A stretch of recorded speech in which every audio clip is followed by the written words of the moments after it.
Vamos começar aqui com a primeira mesa, com a Efigênia Rolim, a Silvia Nascimento. Mas antes disso, eu peço a todos que desliguem suas câmeras e áudio, por gentileza. Aí, Raul.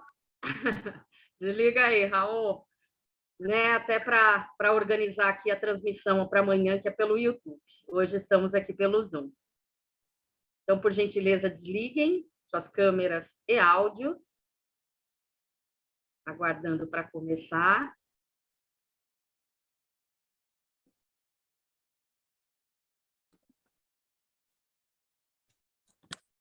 Raniel, desligue a câmera, por favor. Fernando, por gentileza, para a gente poder começar. Fernando Castilho.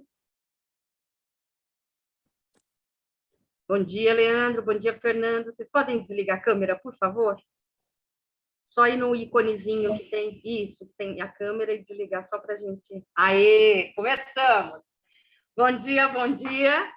Inaugurando aqui o Fundamentos do Módulo, né, Efigênia e Silvia? É o período que a gente se prepara acerca dos materiais, do artista pedagogo, do eixo, né, tudo que envolve o processo do módulo.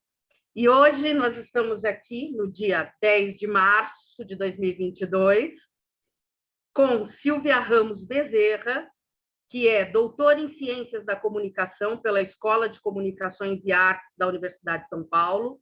Atualmente é pesquisadora na área de comunicação, com ênfase em teoria da comunicação, atuando principalmente nos seguintes temas: comunicação política, jornalismo, cyberativismo, fake news, pós-verdade, discurso, folk, comunicação e cultura popular.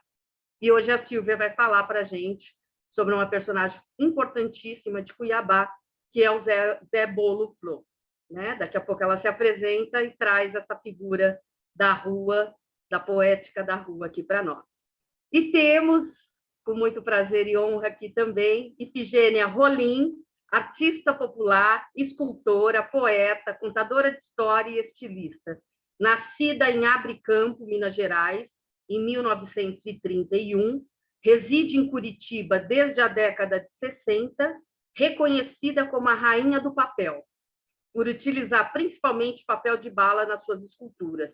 É tema de diversas produções acadêmicas, nos cursos de artes visuais e antropologia de diversas universidades brasileiras. Né? E também tem documentário, tem muito material acerca aí do trabalho da Efigênia, e ela também tem uma ligação com adereço, figurino teatral, que eu acho que tem correspondência aqui para a gente, em todos os sentidos. Então, a gente começa, Silvia, com você, né? Você tem material aí que você quer apresentar, e aí a gente, depois da Silvia, a gente vai para a Efigênia, que vai trazer um pouco da sua trajetória, aí, o início da sua pesquisa aqui para nós. Bom dia a todos, que seja uma ótima mesa. Com você, Silvia. Olá, bom dia. Bom, primeiro que eu estou extremamente honrada de estar aqui nessa mesa, né, com uma artista como Efigênia, e assim, estou curiosa para que minha fala ande logo, para que a gente possa chegar a ouvi-la. Eu acho que essa é uma experiência única, né? Entender o que ela trouxe para nós, assim, essa vivência dela é maravilhosa. Bom, meu nome é Silvia, eu sou jornalista, sou cuiabana, e tenho laços muito profundos com a cidade e o estado de São Paulo. A minha formação de doutorado foi na ECA, e tenho amigos, professores, então, para mim, São Paulo é o segundo lar. Com essa situação, com essa emoção que eu recebi esse convite de estar podendo falar com vocês sobre o Zé Bolo Flor, que é um personagem da minha cidade que nasci, cidade onde vivo, e por isso agradeço demais a oportunidade de falar com vocês. Essa temática do módulo Poética de Rua, ela se refere, ela tem ensejo no meu trabalho, um trabalho de 2007, que foi escrito por ocasião da dissertação de mestrado na Universidade Federal de Mato Grosso. E o trabalho se denomina Boemia e Modernidade em Cuiabá, o personagem Zé Bolo Flor. Então, para que eu possa situar vocês nessa ambiência do que é Cuiabá e o que Zé Bolo Flor representa para Cuiabá, eu vou pedir que o pessoal da produção encarecidamente passe um videozinho para a gente, peço paciência para vocês, um videozinho de 2 minutos, para que possamos situar o personagem e a sociedade. Por favor.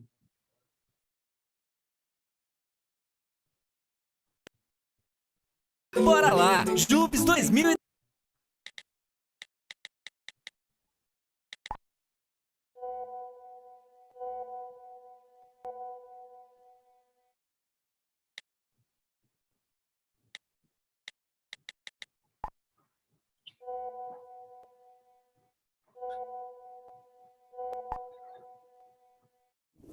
Eu vim de lá pra cá.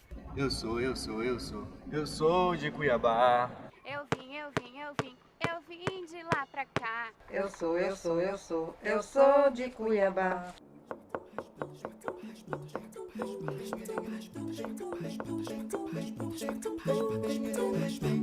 Eu vim de lá pra cá. Eu sou de Cuiabá. Eu vim de lá pra cá. Eu sou de Cuiabá. Terra de Dom Aquino. Me lembro o tempo de menino. Jogava peteca, soltava ioiô. Brincava com Zé Bolofó. Jogava peteca, soltava ioiô. Brincava com Zé Bolofó. Eu vim de lá pra cá. Eu sou de Cuiabá. Eu vim de lá pra cá. Eu sou de Cuiabá. Terra de Dom Aquino. Me lembro o tempo de menino. Jogava peteca, soltava ioiô. Brincava com Zé Bolofó. Jogava peteca, soltava ioiô. Brincava com Zé Bolofó. Cuiabá tem orgulho em acolher os melhores atletas universitários do Brasil. Vamos juntos em busca das conquistas. Bora lá! Jupes 2016 Cuiabá. Eu sou de Cuiabá. Gente, então, esse vídeo é uma propaganda estatal, né, de um evento ocorrido aqui na cidade de Cuiabá, no ano de 2016, e dá para vocês perceberem, né, eles fizeram inserções de algumas imagens da cidade e, principalmente, no primeiro plano, a música, né, uma música com uma toada marcante, que tem a ver com nossos ritmos locais, rasqueado, siriri, cururu, e os versos são os seguintes, né, terra de Dom Aquino, me lembra os tempos de menino, jogava peteca, soltava ioiô, pulava com Zé Boloflor. Essa letra se remete, em grande medida a gente consegue ver, a uma memória infantil, né, desse personagem, que é um personagem da memória da cidade, o Andarilho, Zé Inácio da Silva, José Boloflor. O Zé Boloflor é autor dessa música e de outras tantas do cancioneiro popular, e ele parece que tinha uma noção do quanto que ele ia marcar a infância e a cultura regional, né, quando ele se coloca como personagem da própria canção. E aí eu sempre me perguntava, quando criança, por que o Zé Boloflor era tão famoso, principalmente na cidade, porque essa música era uma música que entoava nos eventos comemorativos, as datas festivas da cidade, e isso ficou comigo até o mestrado. E lá a pergunta se complexificou, ela se tornou outra, que era a seguinte: que cidade é essa que reverencia um andarilho considerado louco como referência de sua cultura? Era uma pergunta que me deixava inquieta e que eu levei para o trabalho de mestrado. Então, através do mestrado, eu consegui, promovendo entrevistas, através da metodologia da história oral, recolher depoimentos sobre esse personagem, e eu descobri que o Zé Boloflor era muito mais do que um indivíduo, um cidadão, alguém que pudesse traçar uma biografia. Eu descobri que o Zé Boloflor, ele era uma fantasia da cidade. Ele era um personagem, um signo do imaginário coletivo, muito mais do que um cidadão, do que um indivíduo.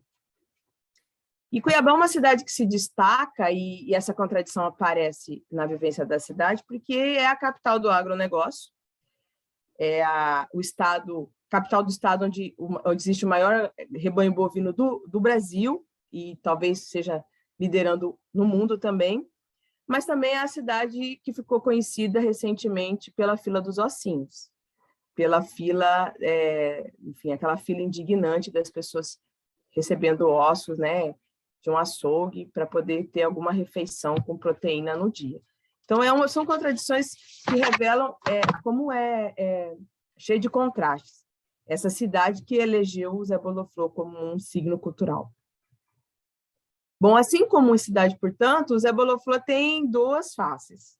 Na primeira, ele é um filho adotivo, que depois se torna andarilho, é um ambulante vendedor de bolo e flor no centro da cidade, semi-analfabeto, maltrapilho, marginalizado, segregado.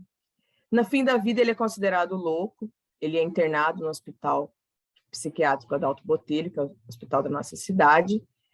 Ele é gentrificado para longe dos olhos da cidade. Então, hospitalizado como doente mental, ele morre nesse hospital psiquiátrico, sem ter seu corpo reconhecido, ele é enterrado como indigente. Né? Ninguém reconhece o corpo. E existe a outra face do Zé Boloflor, de um compositor conhecido, que tinha sua obra apresentada em diversos rasqueados locais, que é a nossa música típica. Ele é um vendedor de... Ele é um grande vencedor de festivais no Cine Teatro Cuiabá, em qual ele participava, ícone do carnaval, que, já que no dia a dia ele estava maltrapilho, no carnaval ele se vestia de festa, ele ia perfumado, elegante e festivo, e era aceito nas rodas da chamada Cuiabania. Ele era um poeta semi-analfabeto que ditava sua poética para os transeuntes do centro da cidade, que transcreviam o que ele ditava, e ele guardava no seu saco de estopa, no seu saco. E ali ele se relacionava com a cidade, ele trocava versinhos simpáticos por comida, por afeto, por atenção. Era um grande crítico social, que fazia troça das autoridades locais, questionava os altos preços, questionava os serviços públicos, a corrupção. Era um poeta que, de gente sem reconhecimento, teve a sua morte noticiada nos telejornais locais. Então, ele foi enterrado como indigente, mas quando ele falece, então, os telejornais da cidade de Cuiabá dão a tristeza da cidade com o seu falecimento. E ele vai se tornar, com o tempo, nome de parque, e se consagra, pós-morto, um expoente da cultura regional, uma cultura premida pelo contato com o migrante sulista e em busca de uma identidade que lhe caracterize. Então, esse trabalho não é um trabalho só sobre o personagem Zé Boloflor e a sua vida na cidade, na condição de mendigo, andarilho, poeta, louco, como preferir, mas buscou conhecer a relação entre esse poeta e a cidade que lhe deu abrigo, mas a cidade que também lhe marginalizou. A cidade que reverencia a sua vida apenas em morte, mas que lhe oprimiu e renegou em vida. O nosso personagem revela a própria história cultural de uma cidade que buscava se livrar do estigma do passado, do seu passado colonial, e que foi tratada por décadas como a Sibéria brasileira. Um lugar de degredo, isolada, perigosa, desconhecida. É um espaço urbano marcado pelo ideal de modernização, marcada pela busca em aderir aos modelos do litoral, para romper com as marcas coloniais, que lhe deixava tão distante, não só geográfica, mas culturalmente dos grandes centros. O fundamento teórico dessa pesquisa, portanto, é o pensador Walter Benjamin, a noção de boemia, a construção da ideia do flaner, do flanador, do boêmio, como uma figura alegórica que revela em si toda a contradição da modernidade capitalista. O Benjamin escolheu a cidade de Paris do século XIX e o poeta Charles Baudelaire. Eu escolhi Cuiabá e o andarilho Zé Boloflor. O flaner é, para o autor alemão, um andarilho que percorre as ruas da cidade com uma intimidade única, que contempla as multidões de pedestres, que conhece seus recantos, onde a visão do cotidiano não alcança. Enfim, personagem da cidade, o boêmio também lhe serve de reflexo, invertido, impossibilitando emergir significados que não são facilmente revelados. É o inverso de uma cidade racionalizada e produtivista. O boêmio representa a vida fragmentada, vazia da cidade sobre a face do capital. Margeando os espaços públicos, ele demonstra a lógica segregadora da convivência humana na cidade, sendo os homens apenas parte dolorosa da condição de ser um apêndice da mercadoria. O poeta Andarilho é um improdutivo, vagabundo, fora do ritmo da produção, fora do movimento da cidade, é empurrado para fora da cidadania porque para fora do mundo da mercadoria. O que a gente faz pensar, então, que se aproximam personagens tão diferentes como um poeta do século XIX na França ou Andarilho em Cuiabá da segunda metade do século XX? Os dois são observadores do mundo, se apoderam dele pela função descritiva do seu olhar, da sua poesia. O caminhar da multidão urbana, para eles, é uma miragem. Tanto Baudelaire, com sua poética simbolista, que é hoje reconhecida, quanto o nosso poeta analfabeto, que se tornou reconhecido após morto pela cultura popular, descreve a cidade e suas verdades. Vagando vagabundos como sombras, reconhecem aquilo que o movimento do ir e vir das calçadas não permite, que são os traços humanos na materialidade do concreto e do cimento. Mesmo com muitas contradições, a gente pode aproximar os dois personagens, o poeta Charles Baudelaire e o Zé Bolofon. Ambos, na condição de boêmios, pertencem à cidade e às suas ruas, aos seus becos. Negam o privado, negam o individual e fazem da rua o seu lar, o seu abrigo. Outras aproximações entre eles são bem possíveis. Ambos têm uma poética intensa. O Zé Bolofon deixou um saco de poemas, e esse saco se perdeu num incêndio no hospital psiquiátrico, quando ele morreu. Mas muito do seu material está dentro do cancioneiro popular, foi publicado através de diversas canções, diversas músicas que foram de muito sucesso, estão ainda incorporadas ao cancioneiro popular. Eles têm como tema a cidade, a relação ambígua da cidade, de afastamento e de pertencimento. A condição de Andarilho leva a gente a discutir aquilo que a gente pode chamar de loucura, aquilo que é considerado não é socialmente aceito, como uma personalidade que é socialmente contestada. Outra coisa que está bem presente no poeta é a ideia de que ele está na condição de não trabalho, ou seja, se recusa a participar dos processos produtivos de suas cidades, o que lhe permite uma posição social muito mais crítica, porque eles estão fora do ambiente do trabalho e de suas regras. O Zé Bolofon, como vagabundo, mendigo, como assim era chamado, sua inserção posterior como parte da história cultural da cidade, torna-se uma categoria muito rica para compreendermos como a cidade de Cuiabá, em seus 300 anos de fundação, lidou com a questão do trabalho, da produção e principalmente da arte. Como houve a mobilização das forças do trabalho locais para a construção de uma cidade que fosse adequada ao seu imperativo de progresso e modernidade, que pudesse romper com isso a ideia de isolamento, a ideia de que era, portanto, a Sibéria brasileira. Cuiabá, portanto, se preparou para ser a capital do ouro verde, da soja e do gado. E isso lhe custou muito. Custou o abandono do legado indígena e a renegação de seus elementos culturais, inclusive, em grande medida, o linguajar, que é uma luta constante dos pensadores, da militância cultural na cidade de Cuiabá, é a luta para a manutenção da fala, do linguajar.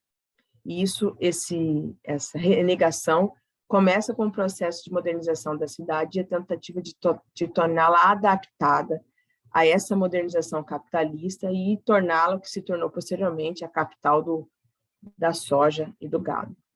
Assim como não foi possível descrever o Flaner sem tratar de Paris, não é possível descrever Zé Bolofon sem descrever a urbanização violenta que sofreu a cidade de Cuiabá, suas lutas, seus conflitos e mesmo seu arcaísmo. Não é possível tratar o nosso personagem sem descrever a cidade que ele abrigou, como foi o processo de composição geográfica, a gentrificação da cidade, os arranjos produtivos que delinearam seus contornos e talharam sua constituição urbana, discursos que moldaram a avassaladora adesão aos comandos modernos, sua racionalidade e seus valores, e principalmente o abandono, em grande medida, do legado indígena ancestral, que foi colocado em segundo plano em razão dessa tentativa modernizadora. Por isso, o nosso poeta andarilho, assim como outros tantos no Brasil afora, podem ser personagens vivos e pulsantes para narrar os dramas de nossas ruas, cada vez mais sofridas, marcadas pela abundância da mercadoria, mas ceifadas de dignidade nas filas, filas e filas de ossinhos que, infelizmente, nós temos assistido no nosso país. Estou à disposição para perguntas. Era isso que eu tinha para tratar hoje. Agradeço imensamente o convite. Obrigada. Obrigada, Silvia. No final, a gente abre para perguntas tanto no chat, como quem quiser abrir câmera, áudio e perguntar. Eu passo a bola agora para a maravilhosa Ifigênia Rolim. Querida, agora você se apresenta, conta a sua trajetória, divide tudo com a gente, que estamos aqui muito curiosos. Vou falar, amor. Eu sou Ifigênia Rolim.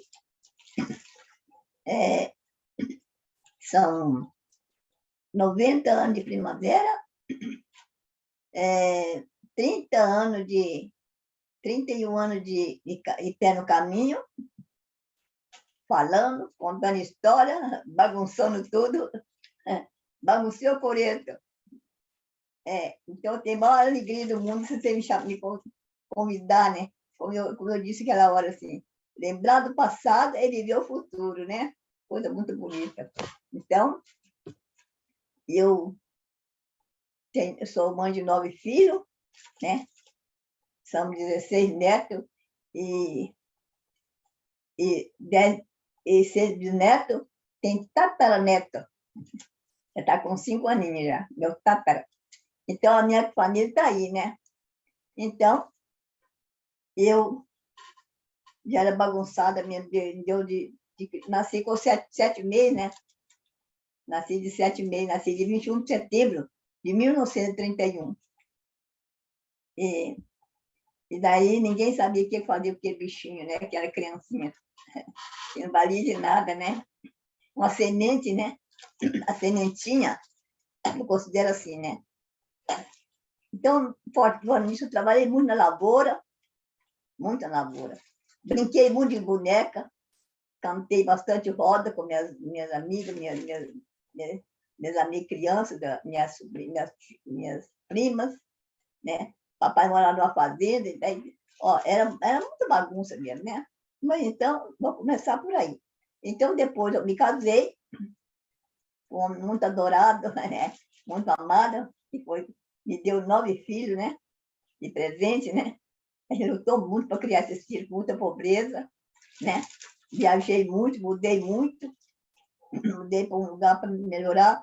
Aí depois eu vim de Minas para o Paraná para arrastar dinheiro com rastelo. Meu cunhado falou que aqui no Paraná arrastava dinheiro com rastelo. Foi lá em Minas buscar. E Urucaina, eu estava trabalhando numa cortação de cana. Eu e meu marido ficou doente, daí ele foi lá buscar para arrastar dinheiro com rastelo. Cheguei aqui do Paraná, município de Londrina, Tamarano. Olha, minha filha, daí foi 64, 65. Olha, deu que a geada forte matou tudo. Matou aqui, arrastar dinheiro com rastelo, ficou só o sonho de arrastar dinheiro com rastelo. E daí eu tive que, ver que a geada forte matou a bananeira, matou o café estava começando a dar fruta, né? Que a gente tinha a esperança do café, né? Esperança do café. Minha lavoura está com 3 anos de idade, lavoura e café, que ele buscou lá para tocar a lavoura lá. Olha, matou a mamona, as bananeiras, estava de cacho, tudo grande, matou tudo. Eu não conhecia o que era geada. De repente, morava num ranchinho no meio da lavoura lá, com meus filhos, estava tudo bem crescidinho, tinha uns pequenininhos e tinha uns mais crescidos. Então, daí, levantei de manhã, falei, meu Deus, o que está acontecendo? Parece que a água está... Não tem gente que tirava no bardo, batia, enfiava a caneca dentro do bardo, assim, para tirar a água, estava dura a água, assim, né, a geada. Eu falei, a geada já tinha caído dentro a de Itabuinha, nosso rancho, a geada passou, daí ficou aqui, ela fez isso assim, olha os gatos, esquentou, acho que o gato foi deitado dentro do fogão, aí o fogão estava aqui, saiu correndo, espalhando cinza para casa, no meio da casa. Aí meu cunhado falou, cala a boca, essa boba, isso aí é geada, Conforme amanheceu o dia, eu olhei assim, vi aquele sol quente depois de geada. Eu falei, nossa, botaram fogo na floresta, botaram fogo nas coisas que estavam muito frio, aí acendeu fogo na mãe de feijão, né? Naquela mãe de feijão. Aí acendeu fogo e achei que queimou os carros de banana. Ah, meu Deus, pegou fogo na floresta, no mato. Depois, não, a geada matou. Aí pronto, daí eu fui arrastar dinheiro, sabe o que é arrastar? Capinar, beco de café com enxada. Aí eu fui arrastar o dinheiro com a rastelo, né? Não com a enxada. Trabalhei muito, lutei muito, não conseguimos fazer nada. E, de repente, meu marido ficou doente, muito doente. Meu cunhado desanimou, né, de cuidar de nós, como meu filho. Nasceu mais um, né? E daí, daí nós fomos viemos aqui para Curitiba, meu marido ficou doente.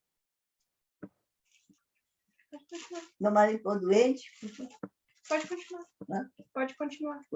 Meu marido ficou doente, daí o meu avô tinha que vir aqui para Curitiba. Viemos para Curitiba, enfrentei o hospital de clínica, com 9 filhos, fomos para a favela, viajamos.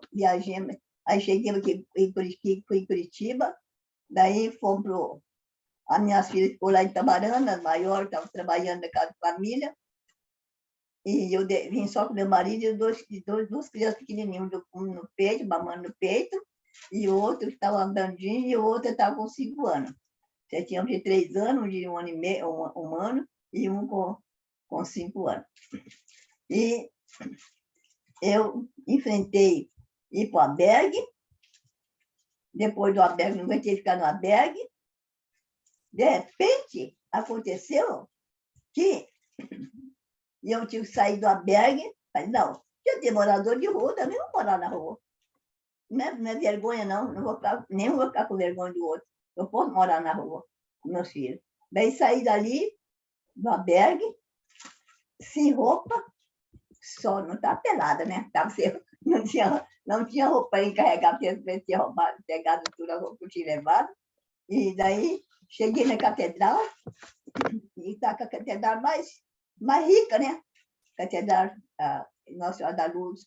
Entrei na catedral, era vai ser no domingo. E olha, eu falei, nossa, Jesus é tão rico, né? Tão rico, né? Olha a casa dele, que é linda, né? E nós somos tão pobres aqui dentro dessa casa. Daí, falei, eu não tenho. Aí, de repente, o pessoal começou a dar. O meu filho começou a cantar uma canção de catequese, né? Alô, bom dia, irmão. Bom dia, nada custa o nosso coração. Alô, como vai você? Um cara sorriso, um amor, um cara sorriso e um abraço de amigo. E daí começou a cantar, o pessoal começou a dar dinheiro. Daí começou a dar dinheiro. Aí, quando a minha filha recebeu o primeiro dinheiro, mamãe, dinheiro, não dá para o pai. Daí eu falei, meu Deus, eu não posso pegar dinheiro aqui da igreja. Eu estou roubando, eu estou tirando de Deus na cara de Jesus, né? Tirando dinheiro da igreja, da catedral. Aí, de repente, eu escutei uma voz assim, meu filho fez a água transformar em vinho em Caná da Galileia, o melhor vinho, né? Melhor vinho. Maria, Nossa Senhora da Luz, falou no meu coração, né? Eu falei, eu estou aqui nessa igreja, daqui a pouco tem que sair, eu não tenho lugar para morar, vou para a rua. Aí a história foi essa, passou a mensagem no meu coração, na minha alma. Olha, meu filho fez a água transformar em vinho, em Caná da Galileia, melhor vinho. Você não vai ficar abandonada. Daí, de repente, veio imagem dar dinheiro, da roupa. Aí saí, cheguei nos pés de Jesus, ali onde queima vela, né? Jesus é enfumaçado, de tanto bom queimar vela. Queima vela e não faz nada para melhorar. fica enjoelhado, rezando, rezando, rezando, e a vela queima e a pessoa sai dali do mesmo jeito que enjoelhou, né? Isso eu pensei, isso. Eu tenho um mundo pensativo no meu coração. Então, de repente, eu falei, ó, Jesus, olha aqui, a pessoa queima, ele falou, olha, a pessoa queima a vela, minha filha, e não foi nada para a vida melhorar. Ah, eu não tenho dinheiro para queimar a vela. Ele falou assim, você já é o fogo. Jesus me chamou de fogo. Mas eu falei, mas Jesus, um foguinho apagado desse, um borrão de cigarro? Daí Jesus falou assim, a voz veio assim, ó, é com borrão de cigarro que pega a flor da floresta. Ninguém tem o fato de pôr fogo da floresta. É o borrão de cigarro. De repente vai se soprar, né? Vai ser, o vento, a brisa vem, o vento vem e sopra. Sopra e acende. Ah, Jesus, então sopra-me. Ele deu um sopro em mim. Vai, Ifigênia, vai. Olha o que ele disse para mim. Vai. Para onde eu vou agora? Né? Depois eu vou falar a poesia de onde eu vou. Então, daí, saí, fui para a rua. Chego lá, uma irmã me deu o endereço de buscar comida lá no convento dela. Os capuchinhos me deu lugar para ir comer na casa dele. Eu fui, sem conhecer nada, arrastando 3 crianças, meu marido doente, por coragem, Jesus já soprou, e aí decidiu o sopro, vai, dizendo, né? Olha, daí, ali, eles me conheceram, aí, de repente, eu voltei para a favela de novo, do seminário palotino ali na BR. Então, eu voltei para a favela, daí lá, eu pedi uma se foi para posar na casa da senhora. Aquela senhora falou, então, deixa eu dei o dinheiro para ela, para poder alugar uma casinha para mim. Daí, alugou uma casinha para mim, alugou a casinha e fui buscar meus filhos lá em Itamarana. As minhas filhas que estavam lá, mais 5 filhos que estavam lá. E assim aconteceu. Aconteceu, eu fui, conheci a congregação vicentina, né, da obra da caridade, que me ajudaram. Aí, de repente, comecei a trabalhar em casa de família. Ele encaminhou buscou minhas filhas lá no Itamarana. Aí encaminhou minhas filhas para trabalhar. Começou a trabalhar. Já estava moça, já começou a trabalhar no Savoy, no Savoy lá, Pizzaria Landerna. Daí, assim que aconteceu. Daí, quando eu tirei no pé do caminho, né, esse sopro de Deus nunca mais me abandonou, né? Está sempre soprando, sempre soprando. E aí, eu comprei um terreno, daí eu recebi a casa dos Vicentinos, na noite de Natal, cheguei em 71 aqui em Curitiba. 71. Em março de 71. Olha, em março de 71 cheguei em Curitiba. Então, daí, o Vicentino e o Pio, nós tínhamos comprado a casa, comprado o terreno, daí fez a casa, na noite de Natal, 71. Eu fui para minha casa, que o Vicentino deu no meu terreno. Foi a noite feliz. Noite feliz, a noite mais feliz do mundo, que eu acho que eu vou encontrar só o dia que eu chegar no céu. Assim. Aí continuei com meu marido doente, aí foi trabalhar, foi fazer tratamento, né? E daí vivendo nós ali, lutando, né? Depois pegou o servicinho, e eu trabalhando em casa de família, né? Trabalhando em casa de família. E sempre ativa de aquele sopro. Trabalhando com os pobres, trabalhei muito ajudando os pobres, fazer sopro para as crianças, não? Particular. Vou tomar um golinho d'água.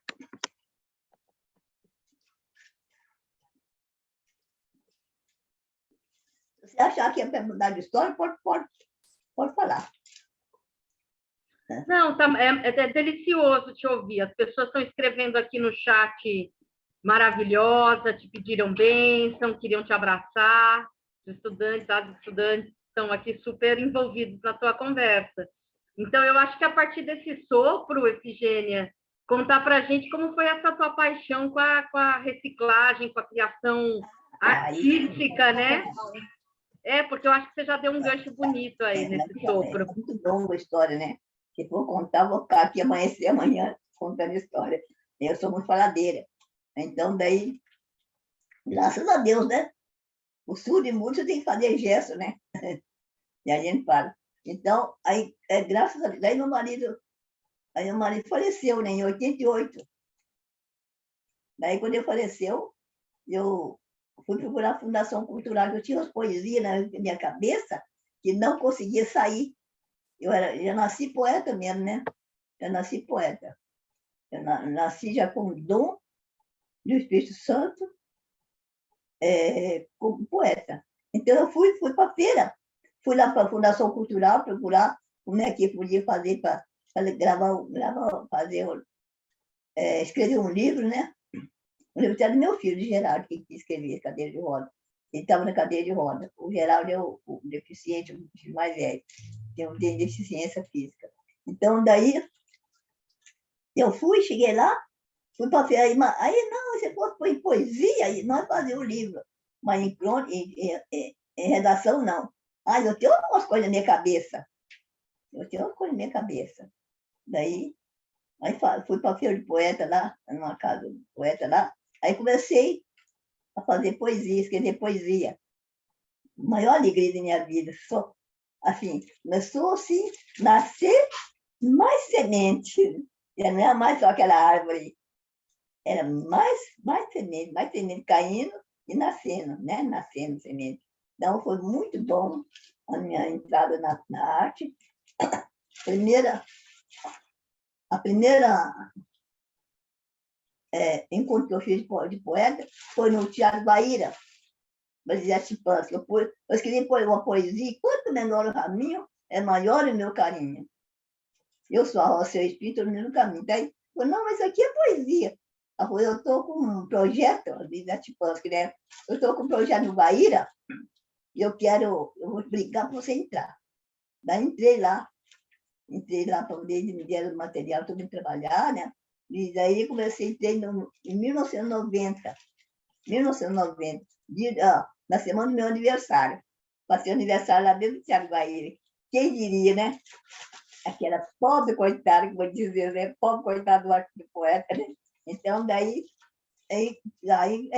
pelo caminho, me inscrevi muitas coisas. Depois fui para a feira, apresentei meu bichinho no trabalho, né?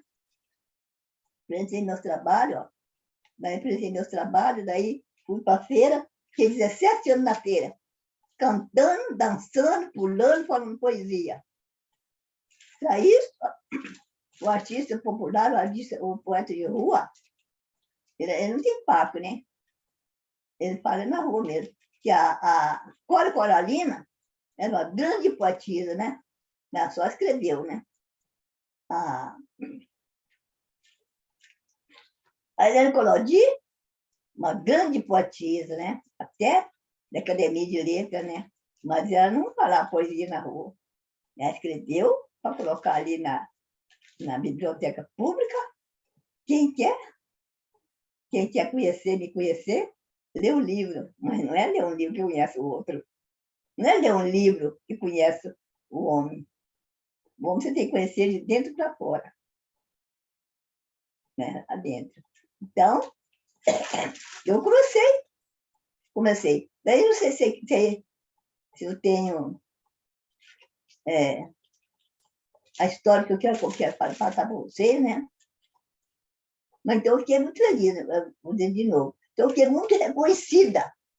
Primeira exposição eu fiz do Sala de Pedra em 94. Depois eu fui para Piraquara, abri um museu lá, Garotinha Frágil. Aí o governo mandou jogar tudo fora, que aquilo ali era lixo. Não sabia o valor do lixo, né? Se eu soubesse, né? O valor do lixo, né? Depois os caras foram limpar a rua, mas eu não sabe só limpar a rua, mas eu sabe que está jogando coisas de joia fora, né? Então eu encontrei um papelzinho de bala na rua, e pensando que era uma joia, um papelzinho de bala verde, que a embalagem de hortelã. Daí eu pensei que era joia. Peguei aquilo ali, ó. O seu papelzinho de bala? Falei bem assim, falei de verdade mesmo, por discriminação. Não pode discriminar.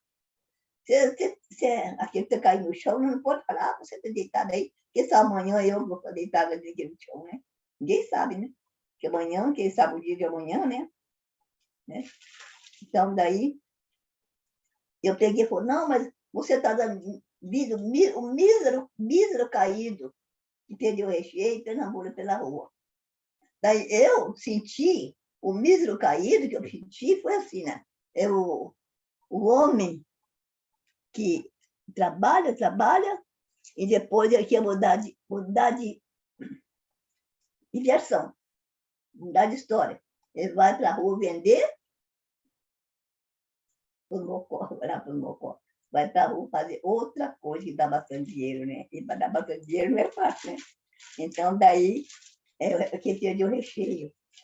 Eu vi tanto, olha, meu anjo do céu, eu vi tanto mísero caído pela rua, que perdeu o recheio.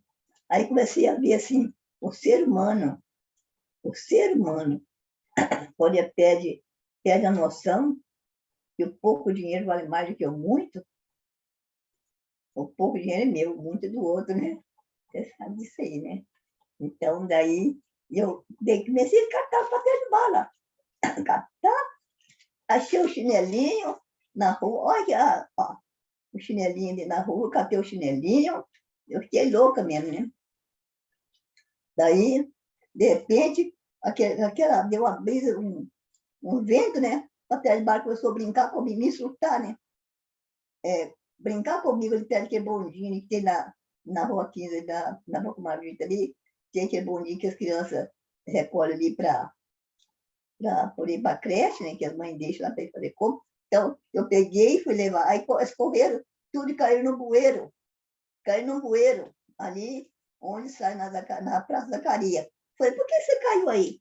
Porque você quer mudar a nossa história. Ninguém muda a história do homem. O homem nasce com a sua história. É a história do homem, não é a sua. Essa é a minha história. Eu estou falando para você agora.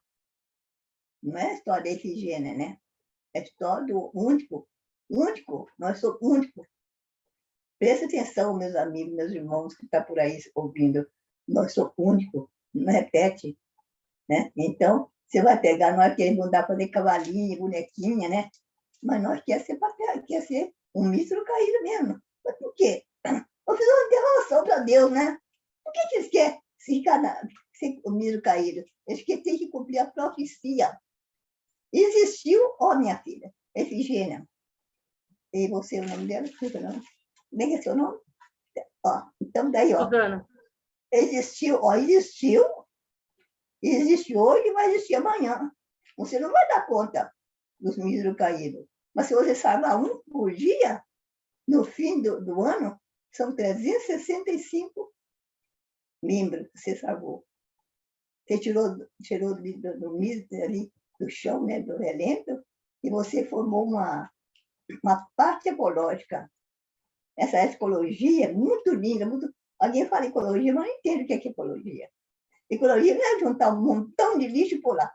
Ecologia, se você cada dia você pega um papel de barro, um plástico, e daí você trabalha, daí você começa a fazer um trabalho, Isso aqui é um campeão, né? Então, girafa. Né? Tem mais aqui. Aqui, depois de 90 anos, ó, o que eu resolvi? Ó, reciclar. Camuflar uma revista. A revista perdeu todo o valor, está lá guardado no seu armário, mofando, criando mofo, fungo. Eu peguei ela e reciclei. Eu fiz as estrelas. Toda estrela.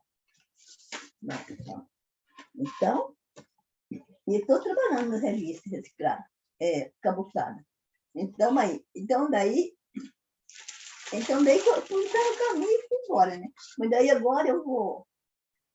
Mas permitido eu contar uma historinha do poeta na rua? Quer ouvir? Sim. Não sei se está muito longo, eu falo muito, né? Pode contar. Mas pode contar. Ó, um poeta vai para a rua, ele vai gritar uma história. Ele não vai falar uma história, não vai contar uma história. Sentar lá no sofá, dar uma cadeirinha e contar uma história, não. Eu vou gritar, falar uma história. Porque essa história que eu grito, ela vai para o universo, né? Ela retorna para outras pessoas. E são as pessoas pegam diferente. Por isso que ver as pessoas todas diferentes para poder fazer poesia, contar história, porque ela vai. A minha foi, né? Agora pega de outra maneira. E é muito bom, né? Que faz essa humanidade, essa geração nova, né? Que está vindo agora aí, né? Para poder eles entender que não é que eu criei, não é eu criei a história. Eu busquei a história. Eu busquei a história que estava pronta e eu reverti e fiz outra história, né? Então, mesmo que é um único, né? Então, mesmo que Deus mandar papai e mamãe vir fazer outra Efigênia, nasceu outra Efigênia em 21 de setembro de 1971, não é aquela Efigênia que nasceu há 90 anos. Ela vai nascer agora. Ela nascendo agora, nasce outra versão, outros pensamentos, outra história. E é muito bom para nós, né? Muito bom para nós. Que o jovem, né? Esse adolescente, né? Cria nova história. É muito bom para nós ir aprendendo. Eu não aprendi quase nada nesses 30 anos. Eu ainda preciso ficar mais um tempo, até os 100, né? Quem viveu 90, mais 10 anos é tão pouco, né? Então, eu falo para Jesus, ele deixa eu viver até os 100. Mas então, daí eu vou falar essa história. Ele saiu, contou história, falou poesia. Tá, falou poesia. De repente, ele ficou muito cansado.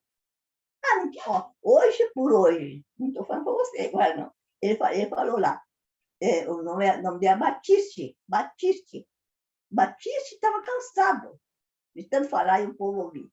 Eu não quero falar mais, não quero ouvir mais. Voltou para casa.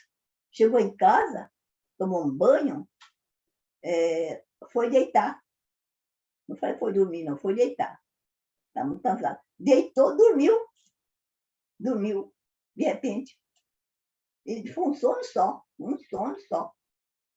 E quando ele acordar, de manhã, falou, meu Deus, eu não preparei nada para amanhã e agora. Não preparei nada para hoje, né? E desde tem que preparar para voltar na rua. Eu não preparei nada para hoje, ele falou, né? Daí, mas pensou um pouco, rapidinho, pensou consigo rapidinho, mas eu sou repentista, né? Então, de repente, falou, não, eu sei o que vou fazer. Foi lá na cama, tirou o lençol, o cobertor, e furou um buraco no cobertor, 3 buracos. Um para enfiar a cabeça, outro para enfiar os braços, e saiu para a rua. Saiu para a rua. Pegou um barde, rebuçou na cabeça, um barde, falou, hoje eu vou contar a nova história. Daí, pegou o machado, e a foice e a enxada. Agora eu vou. Mas quando eu sou na rua, a população ficou incrível. Mas olha aqui, meu Batista, o contador, o que deu nele, meu Deus? Hoje ele estava tão bem, né? Olha assim que sabe, ele estava tão bem, por que agora? Por que ele está assim? Aí foi juntando gente, porque o pessoal são curiosos, né? São curiosos, você sabe disso, né? Foi juntando gente, e ele fica a enxada, machado e foice. E o barco na cabeça. Todo mundo acompanhava ele, com o olho lá na frente, lá na boca maldita. Na boca maldita. Ele tirou, puxou o cobertor pelos pés assim, e jogou lá, estendeu o cobertor. Depois, a enxada, o machado, a foice e o barle. Daí os caras falaram assim, daí alguém falou assim, mas ele está louco, esse cara está louco. Viu como é que o poeta é louco? Viu como é que o poeta, ele já virou a cabeça, está louco. Não foi coitado é dele, né? Não sabe o que está acontecendo com o poeta. Coitado. As crianças corriam de medo, os velhinhos, então, Deus me livre. Então, ainda bem que eu não estava lá essa hora. Então, daí, meu Deus do céu, olha, ele foi lá e falou assim, E os colegas, né? Os colegas dele chegou. Batiste, você tá louco, cara? Os outros estão pensando, ó, fez assim, ó. Ó, os outros estão pensando, o polegar está contando para mim, né? Os outros estão pensando, você tá louco? Ele falou, estou contando história. É uma nova história. Sabe por quê? Ó, o meu pai não gostava nem de machado, nem de enxada, nem de foice. A minha avó consultou com o doutor Machado e a minha avó morreu muito inchada. Ele consultou com o doutor Machado e meio assim minha véia foice. Por isso que meu pai, eu não gosto nem de foice, nem de machado, nem inchada. Ó, minha avó morreu muito inchada. Ela consultou com o doutor Machado. Mas mesmo assim, minha véia foice. Bem, mas você está louco, cara? Mas é um pouquinho de loucura que está dentro de mim. Vou mostrar para as criaturas que a vida é sempre assim.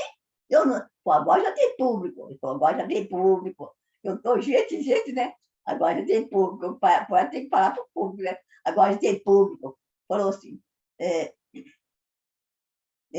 Mas é um pouquinho de loucura que está dentro de mim. Vou mostrar para as criaturas que a vida é sempre assim. Eu não tenho muita cultura para seguir esse caminho, mas nas minhas aventuras, eu sei que não estou sozinha.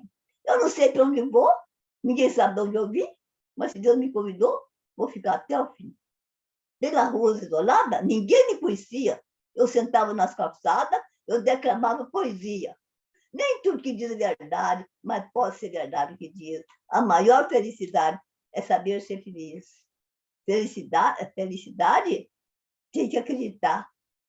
Felicidade não é alvorar, você ter onde pousar. Com meu chapéu na cabeça é muito pouco. Para que o mundo reconheça quais são loucos. Quais são loucos? Se eu fiz a minha roupa com tanto capricho, chamo de louco pelo lixo, as crianças que me chamam de bruxinha, pobre sem defesa, que defende a natureza, então, me chama de madrinha, nem por dinheiro aqui, ó. É o poeta da rua. Quer fazer outra pergunta, pode fazer.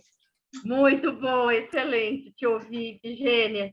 Eu quero fazer uma pergunta tanto para você e para a Sílvia, e aproveitar e convidar o público para também fazerem perguntas aqui no chat, e eu vou tentando me atentar a elas, né? A gente tem mais um tempo de conversa, então aproveitar também para trocar, né? Para virem perguntas. Eu vou perguntar tanto para a Sílvia e para a Ifigênia, que relações, porque acho que a poética da rua ela tem esse transbordamento que é vínculos com o público todo e qualquer, porque a rua é esse espaço, né? Se a gente tem num museu, numa exposição, num espetáculo, a gente restringe, né? Na rua você tem essa Babel que você consegue convergir público de todas as idades, de todas as classes sociais, enfim. E eu acho que é essa potência. Aí, para a Sílvia, eu pergunto. Sílvia, o Zé Bolo Flor, ele foi esse artista que era extremamente reverente e que rompia mesmo com o status quo da sociedade, né? Ele se via à margem, se colocava, e essa era a poética dele. Inclusive, eu estou na rua e, apesar de não ter casa, aquilo que vocês consideram poder, eu tenho tudo, porque aqui na rua eu tenho tudo.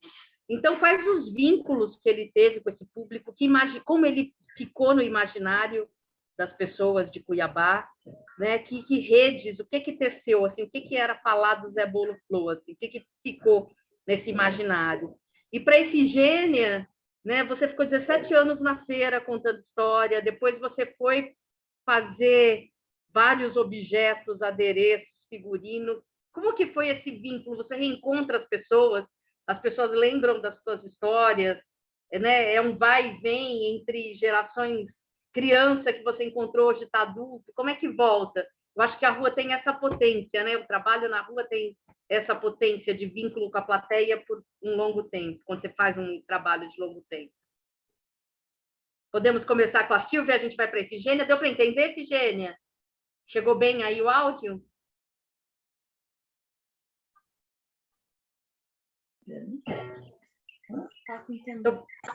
Deu para entender o que eu perguntei? Tá bom, amor. Tá bom. Então, a gente começa com a Sílvia e passa para você, tá bom? Então, bom, ele tinha uma relação com, vamos dizer assim, seu público, e o público era, em grande medida, coautor do processo criativo dele. Como eu disse, a gente não tem uma informação biográfica muito precisa, inclusive para a situação de rua, né? De ser uma pessoa em situação de rua. E teve essa perda terrível, que foi esse incêndio que levou o material dele, né, dos sacos, os sacos que ele carregava nas ruas, e lá ali tinha os poemas. Em grande medida, o que ficou são as músicas que ele inscrevia nos festivais. Então, tinha um festival aqui no Cine Teatro, que é a nossa grande casa de espetáculo tradicional aqui em Cuiabá, e esse festival era transmitido pela Rádio Voz do Oeste, e ele inscrevia a composição dele e pedia que as moças, ele tinha um vínculo muito grande com a juventude. Porque a cidade, vamos dizer, os adultos, as pessoas do trabalho, elas tinham um olhar para ele de preconceito, né? Enfim, pela situação toda. Mas o vínculo maior dele, por isso que a minha pesquisa, eu busquei entrevistar pessoas de diferentes faixas etárias, para que pudesse ter uma percepção múltipla do personagem. E para o adolescente, para o jovem, né, que estudava no Liceu Cuiabano, que tinha uma relação mais próxima com ele, as crianças, que tinham uma relação também polêmica, porque ele parecia uma figura assustadora. Então, quando os entrevistados que eram muito pequenos, viam nele uma figura meio sombria. Já aqueles que eram mais jovens, viam uma figura divertida, jocosa. Então, tinha essa multiplicidade. Mas o grande legado fica nas composições que ele inscreve nos festivais. Então, ele pedia para as moças que tinham boas vozes, que sabiam cantar, que pudessem representar no festival a canção dele, porque ele mesmo não cantava. Ele cantava assim, enquanto ele estava declamando, mas ele precisava de alguém para ser porta-voz, e a cidade, em geral, era porta-voz daquela poética. Então, tanto porque muitas vezes ele não escrevia, então ele tinha nos jovens, os estudantes, a mão, né, e a tinta dele estava com os transeuntes. Então, muita gente passava, escrevia, talvez essa composição fosse até aberta, porque a gente não sabe dizer o quanto que aquela pessoa que estava escrevendo colocava de si no material que ele estava editando, então a gente não sabe disso, mas muita coisa aparecia já como registro através das inscrições. Para você ver como ele tinha um desejo de ser reconhecido. Tanto é que a música que eu abri a minha fala, que tem no vídeo, que é a mais consagrada dele, ele coloca o nome, ele assina. Talvez por essa questão de pertencimento, essa necessidade de deixar seu legado, ele assina. E isso aparece no Cancioneiro Popular. Como essa música não tem, vamos dizer, direito autoral, não tem copyright, essa música entrou de uma maneira muito mais profunda através dos festivais. E o que a gente tem dele, então, é, em grande medida, uma poética musicalizada. Então, muita coisa foi produzida, as pessoas diziam que ele recolhia muito material. Essa coisa do trapeiro, né, que a Virgínia representa muito bem, essa coisa de ter uma relação com aquilo que a cidade descarta, de ser mesmo parte daquilo que a cidade descarta, para ele era parte da própria vivência. Então, ele tinha uma relação muito profunda com aquilo que a cidade não quer, aquilo que é considerado rejeito. Então, a poética dele, nos relatos da memória das pessoas, tinha muito a ver com reafirmar esse lugar excluído. Por exemplo, ele tinha um poema em que ele dizia que ele usava todos os nomes dos mendigos, dos tipos populares, e dava cargos como: para prefeito, vou votar no PTT. O PTT era um morador de rua, uma pessoa de situação de rua que convivia com ele. E aí, para governador, vou votar no Guaporé, que era outro personagem. Então, isso ficou muito vivo na memória das pessoas que deram as entrevistas.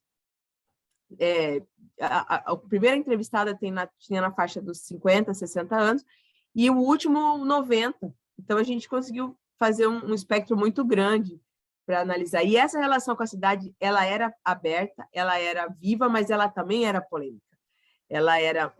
muita gente fazia acusações de que ele era assustador, de que ele era perigoso, sabe?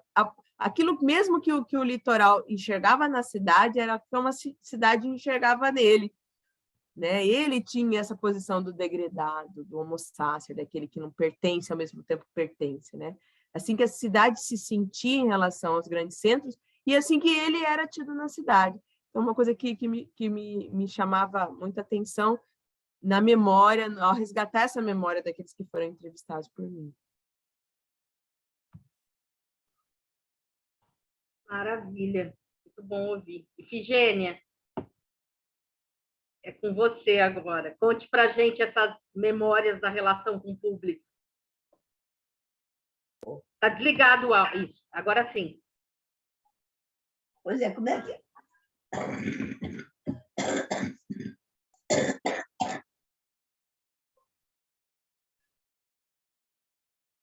Pois é, o público, quando eu ia para a praça com essa roupa, com as roupas, falavam que eu era louca, né? Falava, uma mulher chegou e falou, você é tão importante, Virginia, você é tão linda, mas não deixa essa roupa. Os outros pensavam que você é louca. Você com essa roupa? Falei, não. Aí não vestia a roupa.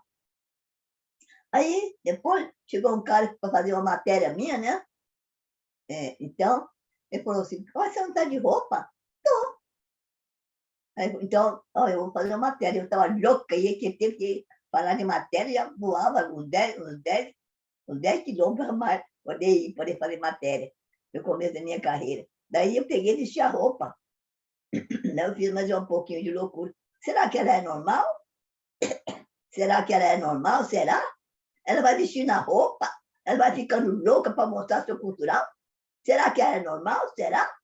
Cigana, sassaricana que não sabe nem dançar. Ela pega a saia assim e dançar perto de mim, só para me provocar. Daí o pessoal pensou que eu estava louca mesmo, né? Mas a poesia estava na cena. Eu sou repentista, né? Não tem negócio. Fala poesia agora, né? Eu falo. Então, desculpe, eu estou com a tosse, eu sou portador do bronquite, né? E a bronquite está me atacando lá. O público, então, criança, ficava com medo. Eu fui contar história nas creches. Meu Deus, quando eu pus essas roupas, as crianças ficaram com medo. Daí eu comecei a cantar, dançar, revirei a cabalhota. Eu revirei a cabalhota, né? Aí, meu Deus, as crianças correram tudo. Crianças da creche, criança do prézinho, ficaram com medo. Aí o Tiago falou, você é louca? Ela é louca, que a mulher ali é louca. Não, Tiago, a professora ficava apurada. Não, Tiago, ela é linda. Não, não é linda, não. Não acho ela feia. Ela é muito feia, dona feia. Todos ficam chamados dona feia. Daí eu tive que mudar minha história. Daí, quando foi no outro dia, eu fui, daí fiz outra história. Né? Não posso, porque eu contava todo dia.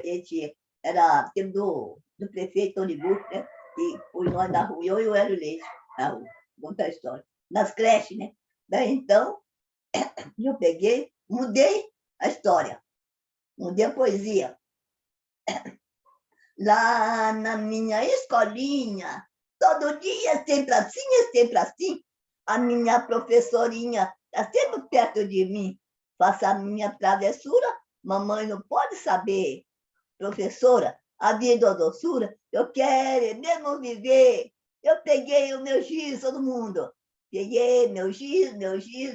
Comecei a riscar, risquei para lá e para cá. Que gracinha! A minha professorinha disse que eu sei desenhar. Eu fiz uma rodinha, eu fiz outra rodinha, outra rodinha. Ai, eu já sei desenhar. A minha professorinha ficou por cima do mundo, que o amor é muito profundo. Peguei meu bonequinho, comecei a pular, comecei a dançar. Foi para cima, caí sentado. Minha professorinha, estou sempre dançar lambada. Eu pulei com o pé, dancei balé, caí deitada. Minha professorinha disse que eu estou muito cansada. Então, é isso aí, eu mudei a história, né? Aí, porque daí não tinha jeito, aí eu mudei a história, eu vesti a roupa menos sucata. Quanto mais pendurar sucata, mais bonito para as crianças, não. Tinha que ser bordado. Eu tinha ganhado lá do Guaíra lá, uma roupa de artista, bem decorada. Tudo. Aquela ali, tá linda hoje, né? Então, é isso. Teu público vê a gente na rua, se eu vestir uma roupa dessa aí na rua, o que deu na Efigênia? Não deu nada, apenas a minha versão. Eu vesti porque eu quero, que eu gosto. Não é porque o outro gosta. Às vezes tem que fazer a coisa que o outro gosta, né? Senão não dá certo, né? Então é isso. Então o público não... Até a minha família, meus filhos, né?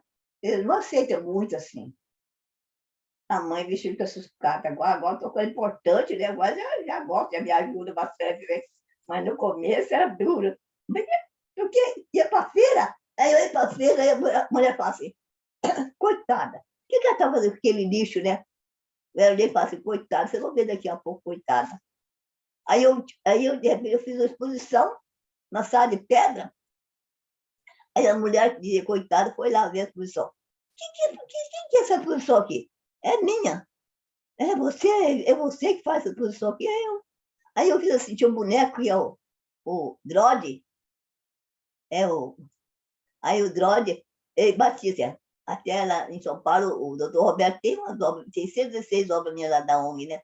Então, é assim, mandaram no restaurante buscar comida. Eu pendurei bastante latinha de refrigerantes na porta, numa corda, assim, numa corda, numa cortina. Daí pendurei a latinha. Daí o Drode, né? O Drode, sabe o que é Drode?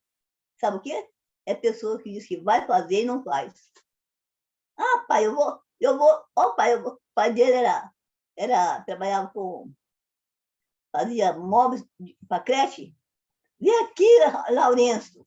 Vem aqui. Ah, pai, depois eu vou. Ele gostava de arte, né? Depois eu vou. Aí um dia falou assim, sabe, Lourenço, você é um dródio. Não sei que palavrão é esse, né? Não sei. Aí, um dródio. É o hip hop. Foi o que abriu o hip hop. É o dródio. É o Lourenço. Que vestiu aquela roupa, né? Então, daí eu fiz. Mandaram no restaurante buscar comida. Ele batia assim para o pauzinho na latinha. Né? Mandaram no restaurante ficar comida. Latinha, anticida. Nem sei o que é anticida. Perguntaram que tinha lá. Latinha feijão, latinha jabá, mas eu não tinha nenhum tostão para me comprar, para me pagar. Mas depois que fizeram a refeição, latinha virou minha canção. Depois que comeu o instrumento, o alimento, depois que comeu o alimento, latinha virou meu instrumento. Então, minha barriga fazia tum, latinha fazia barulho, tum, tum, tum. Agora vocês, latinha, batia, barriga vazia. Todo mundo sorriu, nós, ele é uma grande artista. Um repórter mandou ir para a Boca Maldita, perguntando se eu tinha coragem de fingir louca. Porque o governo mandou destruir meu museu lá, e o repórter acompanhou o Gazeta do Povo, e a repórter da CNT me acompanhou para me ver o que é lá em Piraquara, né? O governo mandou destruir. Eles eram um hospital desativado, né? Estava lá, nós aproveitamos e fiz um museu lá naquele hospital desativado. Daí mandou tirar. Daí o repórter foi.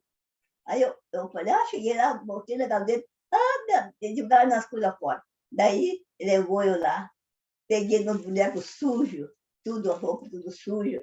Eu falei, veste. Eu estava acompanhada de assistência social, uma polícia, um repórter e o cinegrafista. Daí, se eu vou levar você lá na Boca Vida, você finge louco, tá? Veste essa roupa e fala alguma coisa. Fingir louco não muda nada, né? Daí eu sentei no banco lá, com aquela roupa aí, com o bonequinho. O bonequinho, né? Aí ele fala, nossa, o que será que ela está fazendo ali?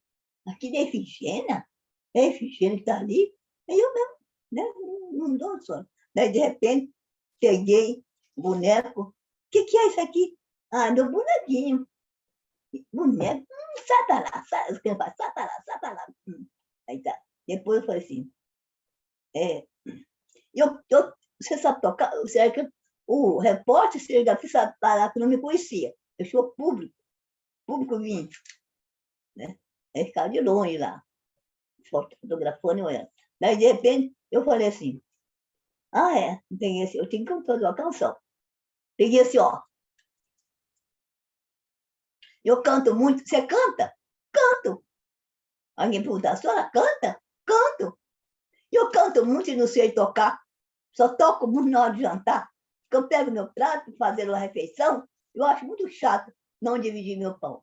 Daí a cadelinha, para minha carne ladrar. Daí a cadelinha começa a me ladrar. Daí a galinha que começa a beliscar. Eu disse xixi, sai, sai. Onde é que esse xixi sai? Xixi, sai, sai. Onde é que esse xixi sai? Xixi, uma galinha, que ela é muito assanhada. Entra da cozinha que me dá uma beliscada.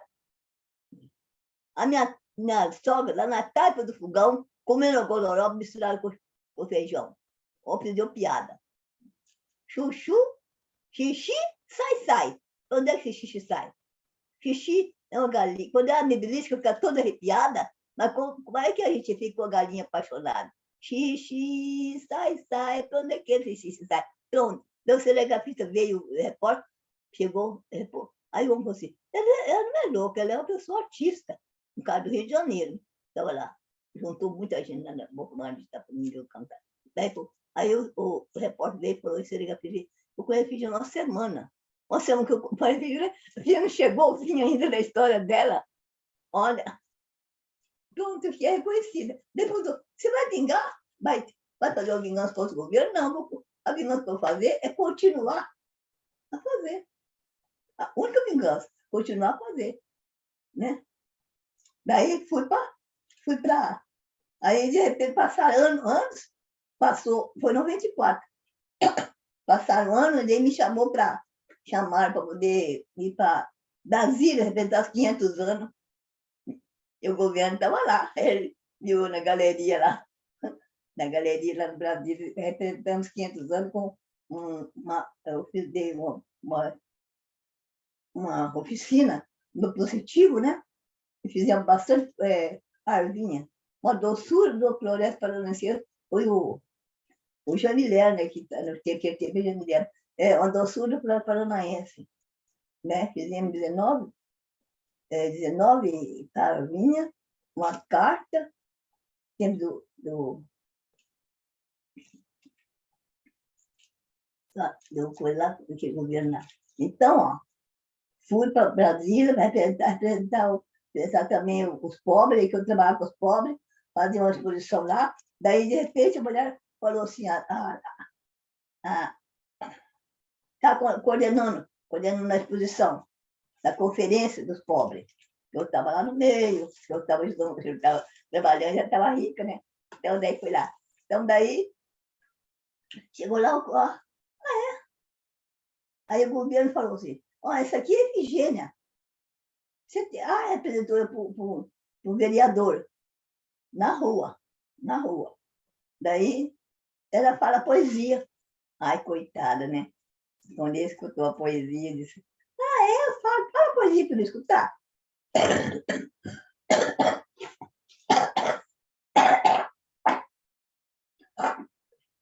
Disse, daí eu disse, amanhece um novo dia, começa a correria, corre carro, corre gente, só pega que está na frente, uma hora frio, outra hora quente, vento e chuva de repente, é como o presidente, não é, né?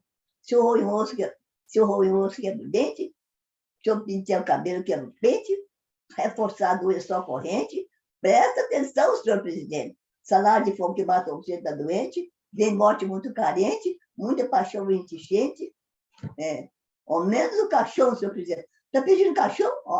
Se mandou. Não, tem que pedir ao menos o caixão, senhor presidente. O nobre não vão entender que eu falo bobagem? Meu pensamento crescer, minha voz fala dublagem? Meu pensamento faz dublagem?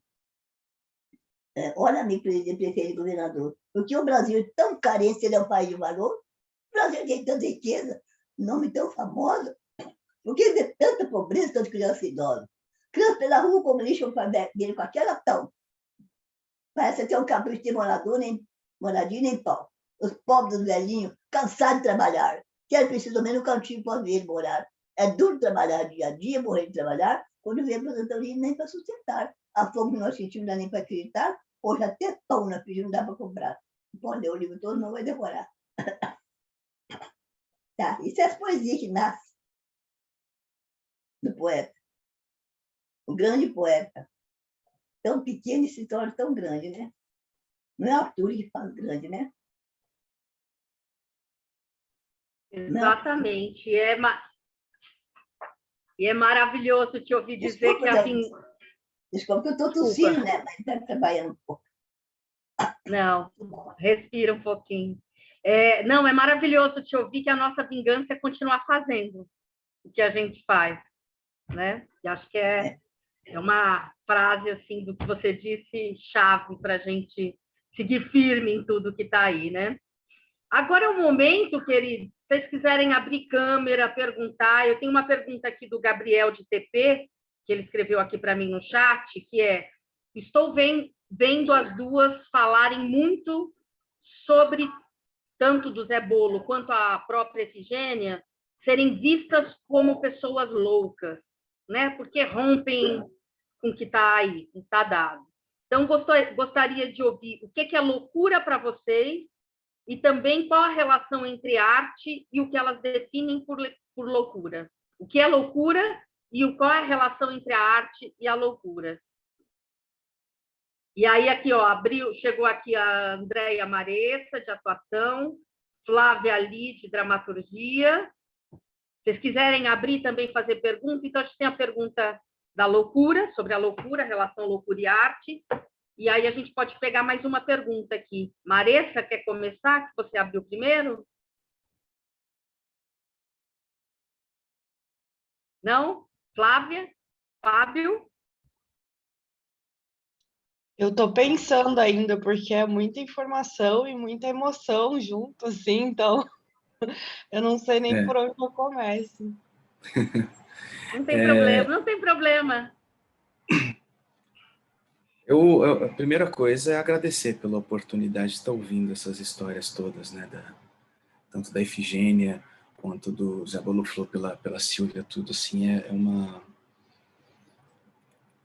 a gente fica meio tonto, né? A gente é bombardeado de tanta coisa ruim no mundo e de repente vem uma coisa tão gostosa, tão revigorante, assim. Eu estava até comentando aqui com o pessoal de casa, falei, gente, desculpa, eu tive que não mostrar tudo, mas só mostrar a Efigênia para eles, porque é um tesouro, assim, né? Uma coisa muito rico isso, é muito bonito. Falei, gente, vocês têm que ver essa mulher, é maravilhosa, né? E a minha pergunta é para a Sílvia sobre essa personificação, né? Porque é quase uma entidade, né? Esses personagens, vamos dizer assim, essas figuras todas. Você consegue vislumbrar mais para frente ele sendo parte efetivamente do folclore, não só de Cuiabá, mas brasileiro, assim? É mais ou menos como um Pedro Malazarte ou até a própria figura do Mazzaropi, né? Essas figuras todas. A Efigênia, para mim, é uma dessas já também. Acho que não tem nem como negar ou duvidar disso, né? Eu queria saber um pouco sobre isso. O que você enxerga nessa figura, para além não de Cuiabá, mas para além da figura histórica, como ela seria quase que mitologicamente, assim.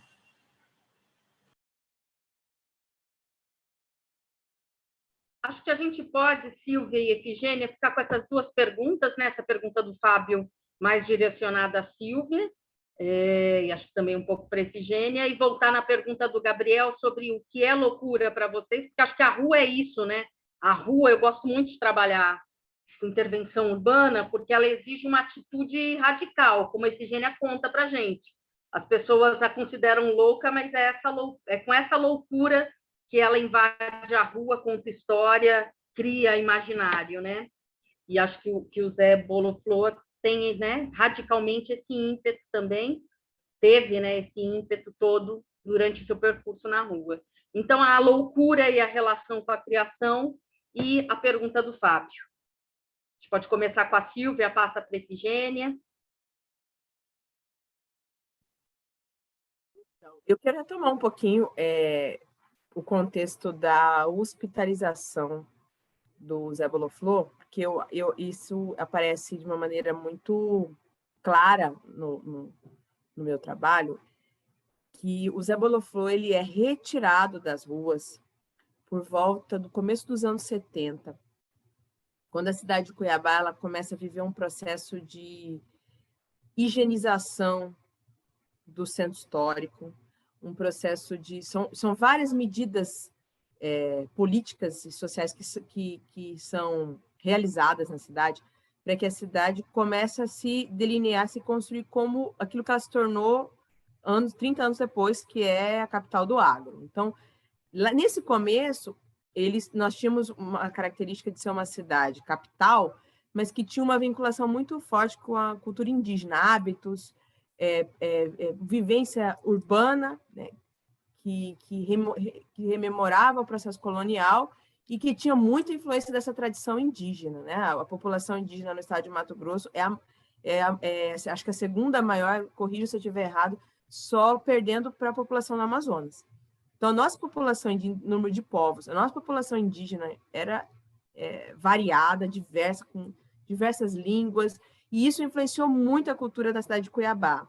Porque a gente tem uma trajetória histórica muito peculiar, que é mostrar nossa cidade ela é muito isolada, era muito isolada fisicamente, porque distante, a gente está no centro da América do Sul, então a gente não estava nem próximo à influência portuguesa, nem próximo à influência espanhola.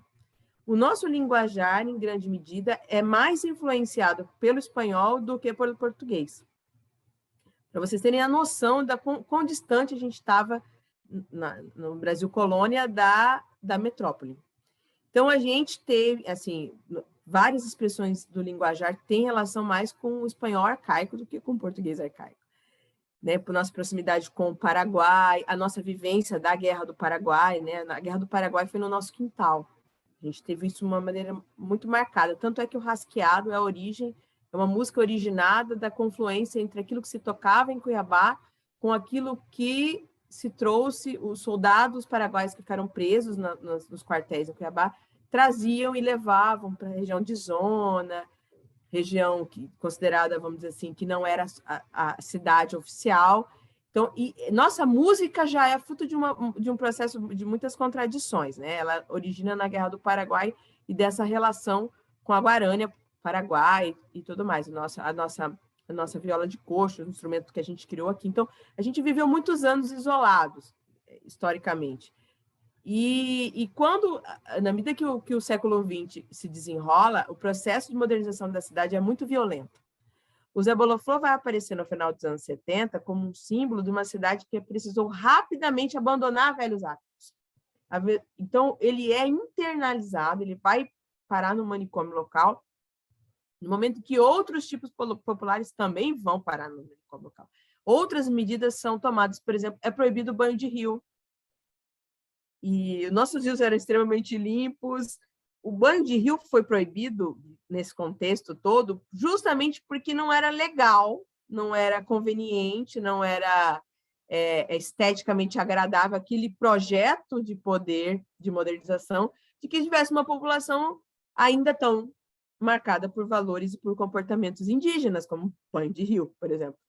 Eu falo isso porque é um exemplo tão absurdo, e é um hábito que ainda permanece resistindo o banho de rio, apesar dos nossos rios, infelizmente, estarem bem poluídos em razão, inclusive, do avanço do agro sobre agrotóxico, enfim, tudo mais.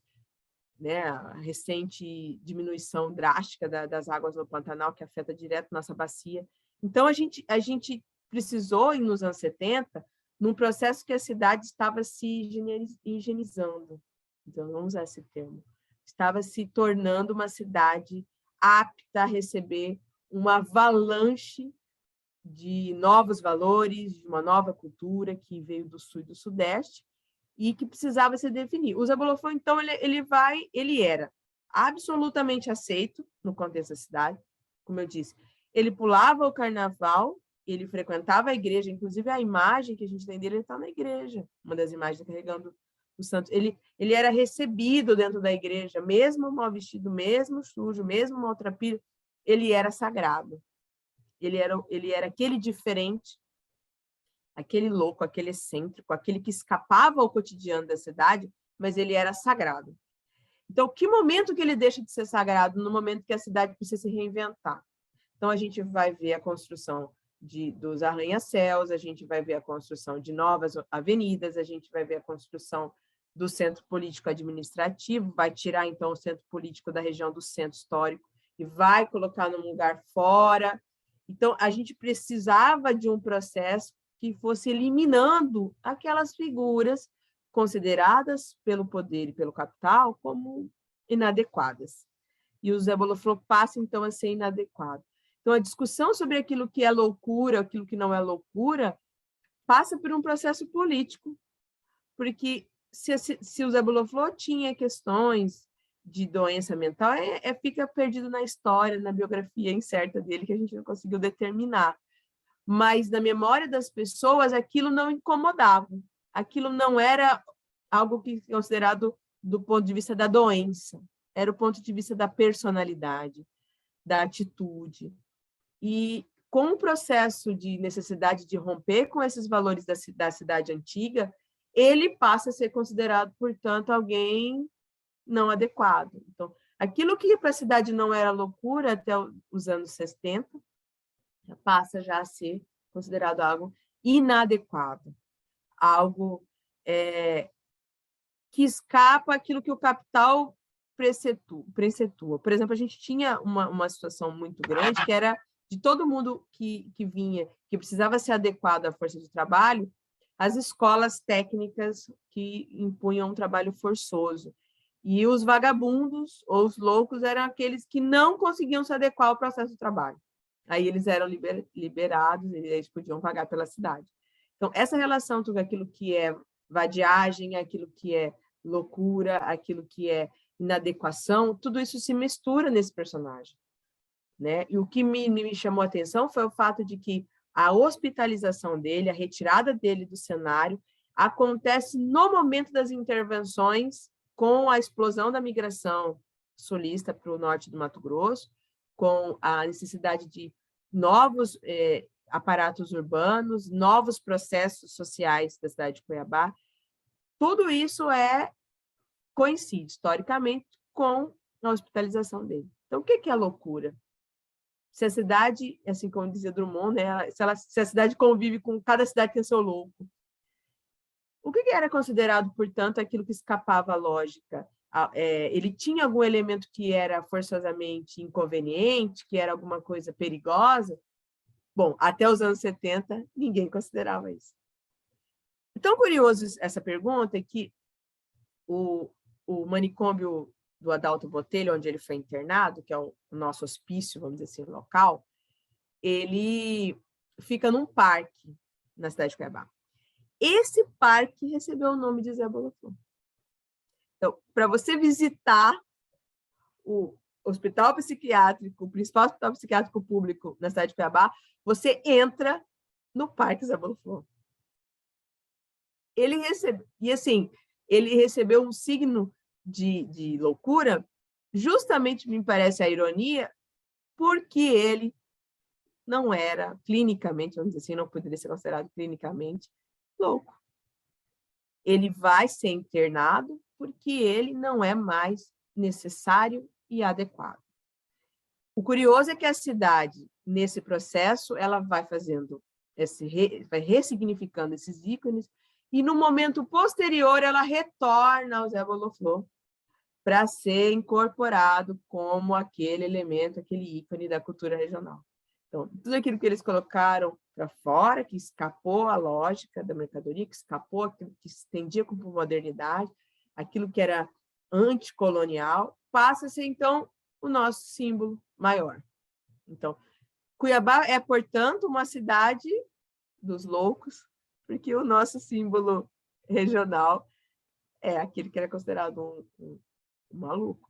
Então, tem uma ironia muito grande. É interessante considerar que o povo cuiabano, em geral, é um povo muito jocoso, muito... Acho que vi no chat que tem alunos aqui que vieram de Cuiabá, se sabe que é um povo muito hospitaleiro, muito agradável, mas principalmente muito piadista, muito humorista. Então, essa coisa de colocar apelido, essa coisa de ter uma relação irônica com os personagens é muito próprio da cultura cuiabana. E eu acho que ele encarna isso também.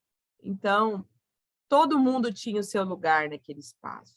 Há um elemento externo que faz com que aquele lugar não exista mais. E essa é a ironia da coisa, porque depois eles precisam... Há uma necessidade de retomar essa figura para que a gente tenha um ícone regional. Essa que é a tristeza e a ironia do Zé Boloflor. Maravilha, Bom, Silvia. acho que a segunda pergunta, eu falei sobre a loucura. Eu queria retomar a pergunta do Fábio. Fábio, Oi. você pode... A pergunta era como encarar a figura dele para a posteridade, assim, uma possibilidade. Ele tem as características de se tornar uma personagem arquetípica, quiçá mitológica, assim, da cultura brasileira, né? E a exemplo do Corpo Santo, que também foi internado, a gente estava comentando aqui no chat, Bispo do Rosário, enfim, fora os outros personagens mais populares que também habitam o nosso imaginário totalmente, como Pedro Malazarte, o próprio Mazzaropi, que interpretou esse personagem. Enfim, como você enxerga essa habitação do Zé Boloflor no nosso imaginário, mais do que no contexto histórico, mas no nosso imaginário mesmo? Eu acho que certamente a gente tem um caminho a seguir aí. O Zé Boloflor, ele torna esse nome de um festival de teatro que está se consolidando na cidade de Cuiabá, né? E o nome dele dá nome a esse festival. A nossa grande questão em relação ao Zé Boloflor é colocá-lo para ser visto na medida em que a própria cidade é mais vista, incorporada no cenário nacional. Ainda temos essa, vamos dizer assim, esse afastamento, essa noção de Sibéria brasileira, que era muito presente nos textos do passado, parece que ainda é uma coisa que é muito presente, é uma cidade que tem ainda uma dificuldade de ser compreendida no cenário nacional, né? A gente tem uma relação muito mais próxima com, por exemplo, o litoral, o eixo tem uma relação muito mais próxima com a cidade de Campo Grande, que é a cidade que se membrou, Cuiabá, que é uma cidade mais histórica, que tem 300 anos, ainda é uma cidade que tem as suas particularidades, que ainda não ganhou uma visibilidade no cenário nacional. Assim, eu enxergo, apesar de nós termos um trabalho incansável dos produtores de teatro, dos artistas, dos produtores de conteúdo na cidade de Cuiabá, para divulgar tanto o trabalho do Zé Boloflor, tanto a nossa música regional, tanto a nossa poética, o nosso vestuário, nós temos danças típicas, música típica, um instrumento local. Então, esse isolamento, que no passado era uma coisa que deixava as pessoas muito chateadas, nos permitiu criar um caldo de cultura extremamente fértil. E cabe às gerações atuais e às gerações futuras fazer com que esse caldo seja compreendido, entendido, estudado, analisado, e que seja incorporado ao repertório nacional. Eu acho que é uma coisa que ainda talvez vá acontecer. Eu reforço o trabalho incansável da nossa cena cultural nesse sentido. A gente tem um trabalho incansável mesmo. Eu convido a todos a conhecer os artistas, a produção local, porque nossos produtores culturais realmente eles divulgam a nossa cidade com bastante afinco. E eu espero que ela possa ser incorporada nessa visão mais geral, justamente porque é muito rica, né? Tem uma cultura própria de 300 anos e que se desenvolveu de maneira muito autônoma em relação ao litoral, em relação aos grandes centros, né? Então, aí tem um caldo de cultura muito legal para ser explorado, né? Eu, particularmente, escrevi uma peça de teatro e sobre o momento desse, porque eu achava também que podia dar a minha contribuição, né? Mas, enfim, vocês entendem melhor do que eu as dificuldades de colocar uma peça em cena, as dificuldades que toda produção cultural tem, né? Mas o trabalho é incansável, né? Das pessoas que nasceram aqui, das pessoas que vieram para cá e que conhecem a importância dessa cultura, incansável. Eu espero realmente a gente poder ver essa incorporação, que o Brasil possa aproveitar mais do que a gente tem a oferecer. Eu espero, sinceramente. Muito obrigada, Silvia. Fundamental essa conversa aqui para a gente pensar o semestre. A Maressa, Andréa Maressa, que aparecer aqui, Você escreveu lá em cima que queria mostrar uma amiga para Efigênia. Cadê você? Maressa?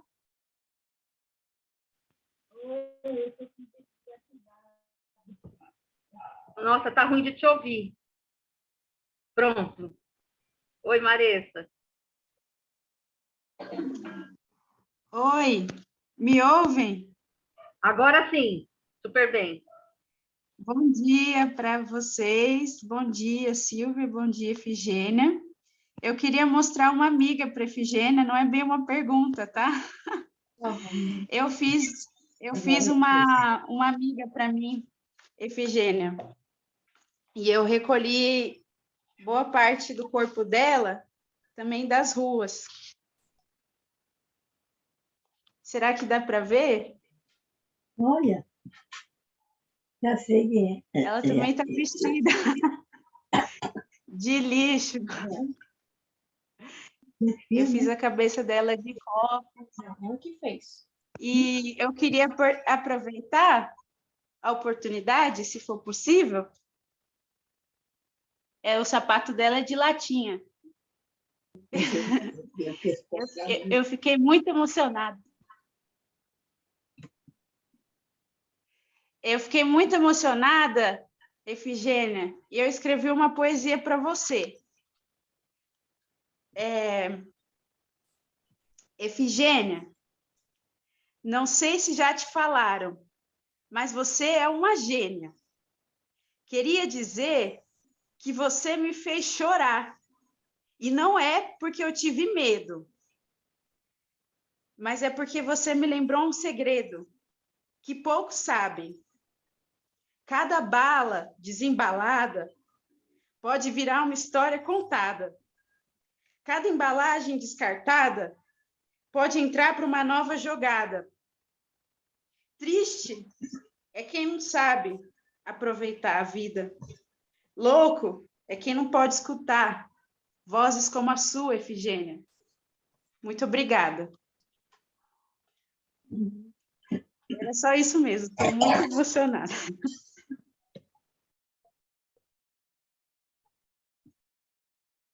Que bom.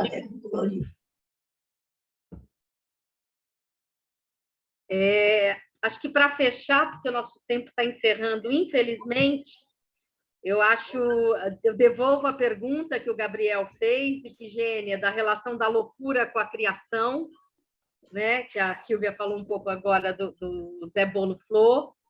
E aí acho que a Silvia, né, agradecer demais a presença da Silvia, da Efigênia e desse encontro aqui fundamental.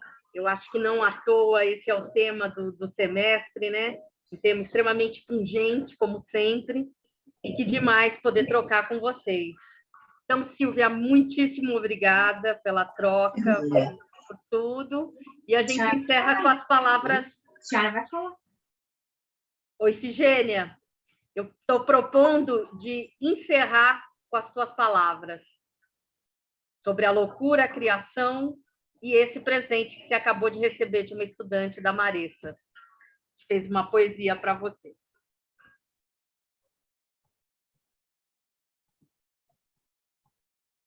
Eu deixo 1000 vezes obrigado.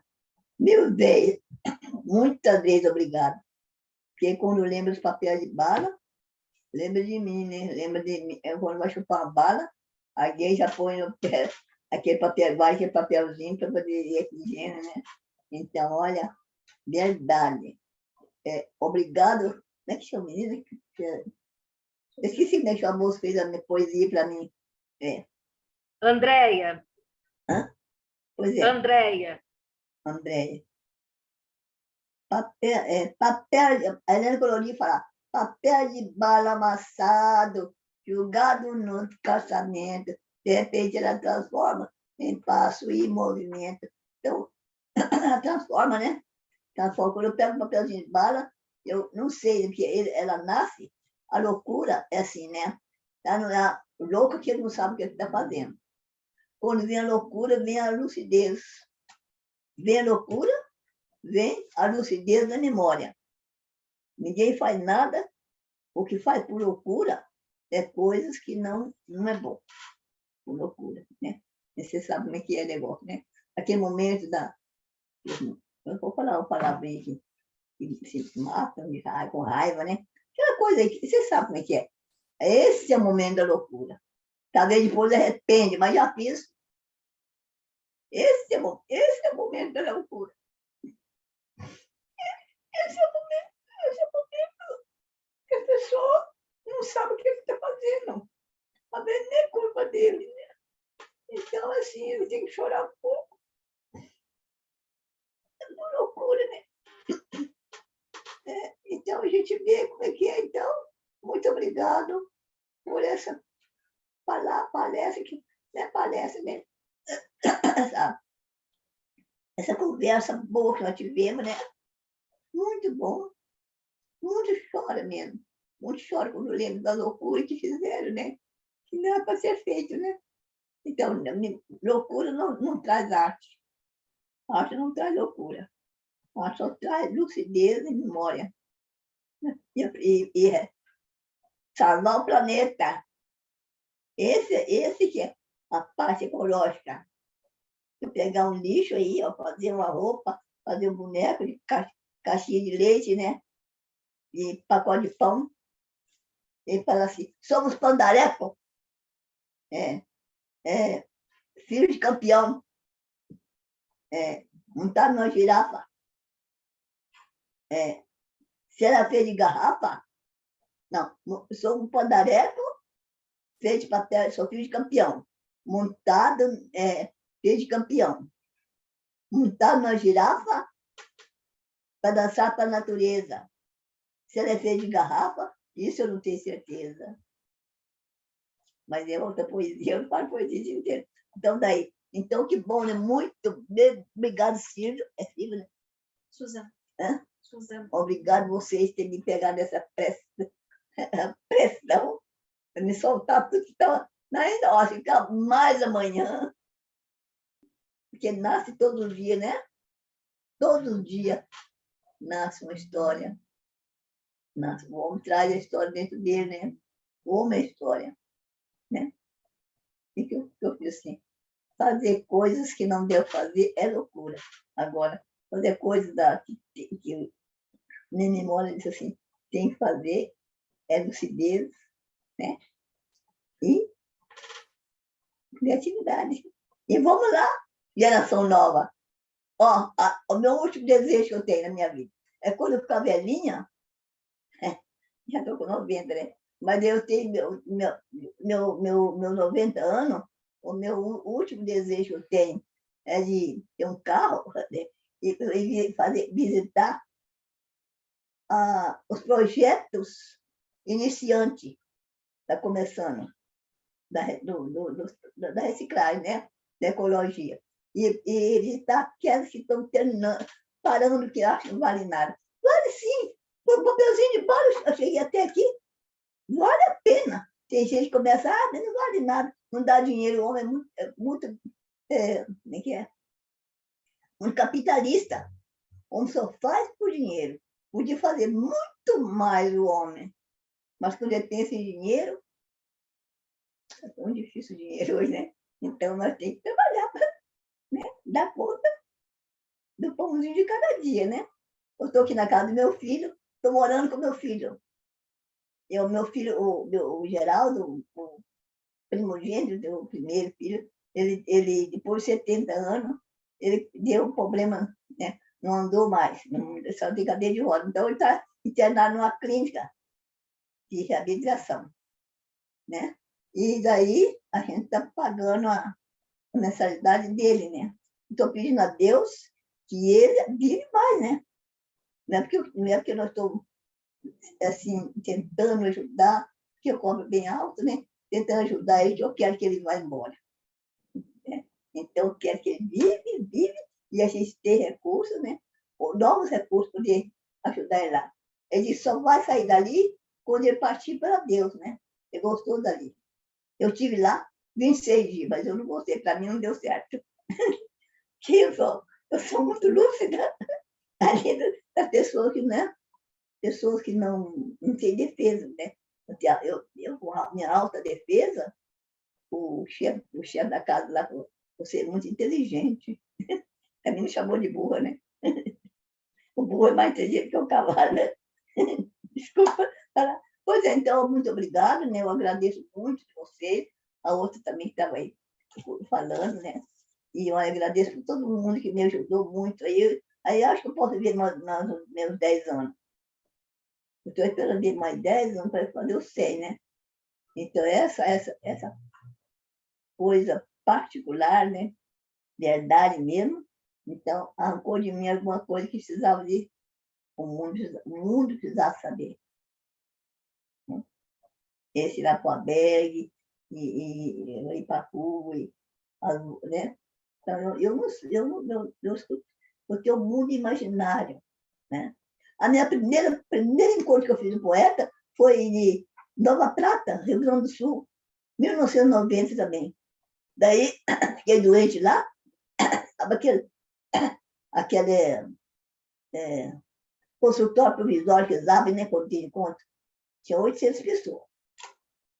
E daí eu fiquei doente lá com pneumonia, aí mandaram para o México. Chegou lá e falei, ai, sou doutor, que dor, sou doutor. Quando a gente está carente, fica doente, tem remédio para tomar, você tem que me explicar. Ah, sou doutor, cuida bem do meu coração, Se for paixão, o senhor tem que arrumar um louco para me casar. Daí falou assim, e se for feiura? Não tem cura, só sepultura. Então, deixa eu feio na terra mesmo. Sepultura não cura feiura, não. Essa é 1990, né? Como é que eu estou lúcida ainda, lembrando.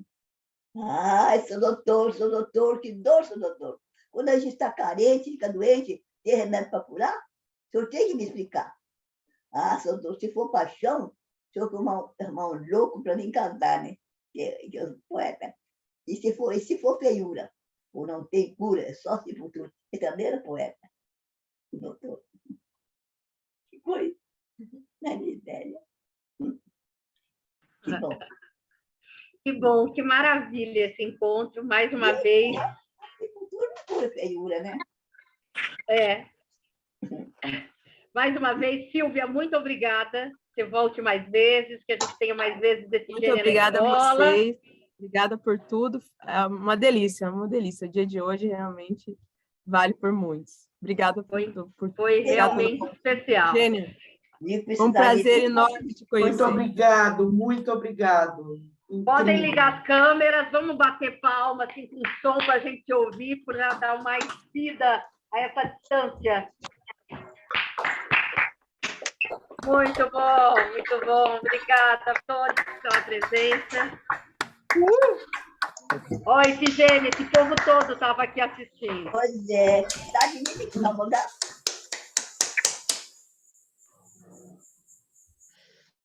Obrigada, minha gente. Muito obrigada. Obrigado.